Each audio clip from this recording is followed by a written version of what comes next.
Bismillahirrahmanirrahim. Assalamualaikum warahmatullahi wabarakatuh.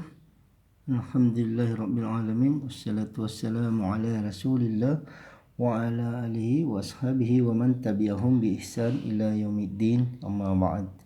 Anak-anakku sekalian, sekarang kita belajar matematika ya. Materi yang kita akan bahas pada hari ini adalah bab 8, yaitu bangun ruang dan bangun datar. Jadi anakku bisa buka buku cetaknya halaman 148. Nah, tujuan pembelajaran kita yaitu pertama menentukan sifat-sifat bangun ruang sederhana, kemudian menentukan jaring-jaring balok dan kubus, mengidentifikasi benda-benda dan bangun datar simetris, kemudian menentukan hasil pencerminan suatu bangun datar. Oke. Yang pertama dulu sifat-sifat bangun ruang sederhana. Jadi bisa kita perhatikan ya benda-benda yang ada di sekitar kita. Jadi benda-benda tersebut memiliki bentuk dan beraneka ragam. Ya, jika diamati benda-benda tersebut menyerupai bangun ruang. Coba diperhatikan ada meja, lemari dan lain-lain ya. Jadi gambar tersebut termasuk bangun ruang. Jadi bangun ruang itu bangunan atau suatu benda yang bisa dilihat dari beberapa sisi ya, sisi depan, sisi samping ataupun sisi atas. Itu bangun ruang. Kalau bangun datar cuma satu sisi saja dilihat ya, cuma satu sisi saja dilihat kalau bangun datar. Kalau bangun ruang itu ada beberapa sisi. Kemudian kita belajar bagaimana sifat-sifat bangun ruang. Yang pertama, jadi ada beberapa bangun ruang yang akan kita pelajari ya. Yang pertama itu balok ya, balok. Nah ini ya, balok. Jadi balok itu panjang dan lebarnya tidak sama ya. Panjang dan lebarnya tidak sama itu kalau balok. Kalau kubus itu sama, sisinya semua sama ya. Nah, bagaimana sifat-sifatnya? Yang pertama ya, balok ini mempunyai 6 sisi ya. Nah, ini namanya sisi ya. Ini namanya sisi 1, ini juga sisi 2, ini juga di atas 3, ini yang di belakang juga ya. Di belakang 4, ini yang di bawah 5, dan di samping kiri 6. Jadi balok itu mempunyai 6 sisi. Kemudian balok itu mempunyai 12 rusuk. Yang mana yang dikatakan rusuk? Ini ya. Ini rusuk. 1, 2, 3, 4, kemudian 5, 6, 7, 8, 9 ya. 10 dari D ke C 10, A ke D 11, dan D ke H 12. Jadi jumlah rusuknya ada 12 rusuk. Kemudian titik sudut. Nah, yang mana dikatakan titik sudut? Jumlah titik sudutnya ada berapa? Ada 8 ya. 1, 2, 3, 4, 5, 6, 7, 8. Jadi jumlah titik sudutnya ada 8. Ingat ya. Jadi sisinya ada 6, rusuk ada 12, titik sudut ada 8 ya. Apalagi sifat-sifatnya ya. Jadi sifat-sifatnya itu balok memiliki 3 kelompok rusuk yang sama panjang ya. Ini ya, 3 rusuk yang sama panjang. Misalnya ini ya. Rusuk AB sama panjang dengan ini ya. Rusuk AB sama panjang dengan rusuk EF, sama panjang dengan rusuk DC, sama panjang dengan rusuk HG ya. Jadi balok memiliki 3 kelompok rusuk yang sama panjang ya. Jadi AB sama panjang dengan DC, sama panjang dengan EF sama panjang dengan HG. Kemudian AD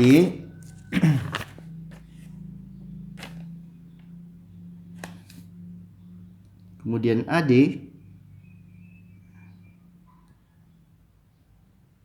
ya, kemudian AD sama panjang dengan ini BC, ya, sama panjang dengan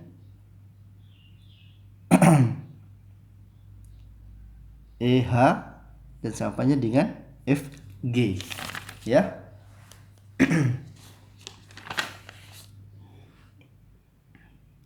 Kemudian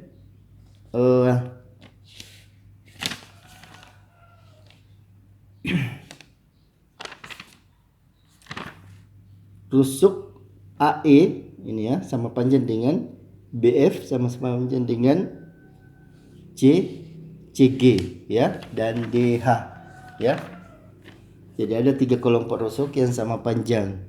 Yang ini sama panjang dengan ini, AB sama panjang dengan EF.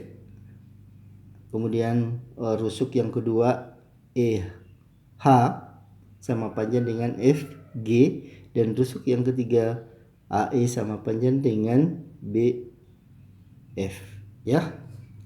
Kemudian sifat yang lainnya, balok memiliki rusuk yang saling sejajar, ya, saling sejajar dan memiliki 3 pasang sisi yang saling sejajar, ya. Ini AB sejajar dengan EF, AE sejajar dengan BF, ya. Kemudian sisinya juga, sisi ABEF sejajar dengan sisi DHCG, dan sisi ADEH sejajar dengan sisi BCFG, ya. Kemudian sisi EHFG sejajar dengan sisi ADBC. Jadi memiliki 3 sisi yang sejajar, ya. Nah, itu sifat daripada kubus. Kemudian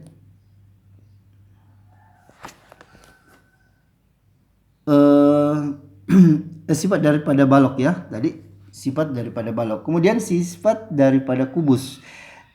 Yang kedua sifat daripada kubus. Jadi sifat-sifat kubus itu sama dengan sifat kurang lebih, ya, sama dengan sifat daripada balok, ya. Yang pertama itu memiliki 6 sisi, kemudian memiliki 8 titik sudut, memiliki 12 rusuk, kemudian memiliki 3 kelompok rusuk yang sama panjang, ya.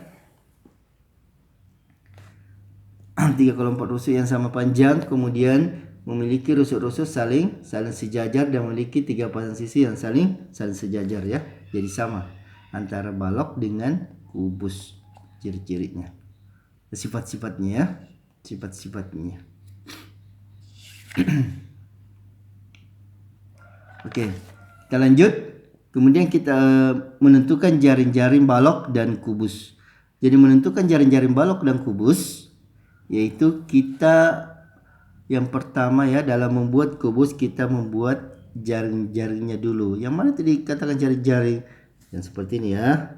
Digambar dulu ukuran-ukurannya, kemudian digunting, ya. Bagian sisi ini digunting, ini digunting. Nah, sudah digunting, dilipat, ya. Ukuran-ukurannya ini jarak dari sisi ini, ya, jarak panjang ini sama dengan panjang yang di sini, ya. Nah, kemudian dilipat, bagian garisnya ini dilipat. Nah, kemudian setelah dilipat terbentuklah bangun ruang.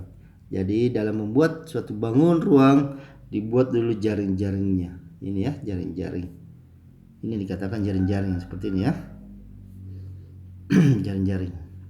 Jadi banyak, bukan hanya seperti ini. Kalau kita membentuk bangun ruang balok, ya, atau balok, dalam membuat jaring-jaring banyak bentuknya, ya, banyak bentuknya.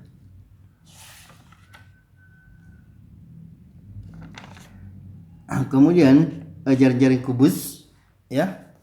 Jadi jaring-jaring kubus itu gabungan dari beberapa persegi yang membentuk kubus. Kemudian kalau jaring-jaring balok, yaitu gabungan beberapa persegi panjang yang membentuk balok. Gabungan beberapa persegi panjang ini ya. Ada beberapa persegi panjang membentuk balok. Kalau jari-jari kubus, gabungan dari beberapa bangun datar kubus ini. Ya, kemudian membentuklah suatu kubus. Jari-jari kubus ya.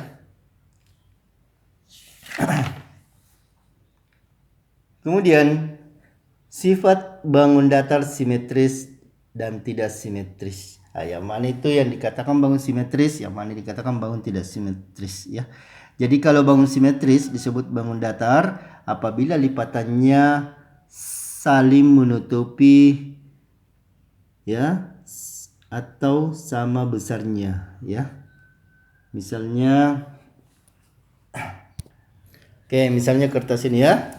Kertas ini kelihatan ya. Kertas ini ya.